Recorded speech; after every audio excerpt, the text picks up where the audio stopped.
নমস্কার দর্শক বন্ধু, আজকে শনিদেবের প্রতিকার একটা ব্রহ্মাস্ত্র উপায় বলে দিচ্ছি। কারণ শনিদেব ছাড়া কিন্তু মানুষ কিন্তু কোনোদিনও ভালো থাকতে পারে না। কি করবেন বলে দিই।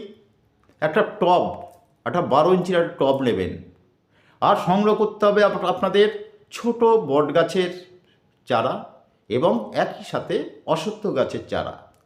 বট গাছের চারা এবং অশ্বত্থ গাছের চারা ওই টবটার মধ্যে একই সাথে বসিয়ে দেবেন। এটা কোনো দিনক্ষণ নেই, রোববারটা বাদ দিয়ে বসিয়ে দিয়ে আপনারা কী করবেন, প্রতিদিন নিয়ম করে প্রতিদিন ওই জল, একটু সামান্য জল ঢালুন, একটা ধূপকাঠি ওখানে জ্বালান, আর ওখানকার যে মাটিটা, টবের যে মাটিটা, এইখান থেকে এই অনামিকা আঙুলটা দিয়ে আপনার ওখানটা দিয়ে তুলে আপনার কপালে একটা টিপ দিন, আর এই কণ্ঠিতে একটা টিপ দিন। শনি প্রতিকারের ব্রহ্মাস্ত্র উপায় বলে দিলাম। নমস্কার।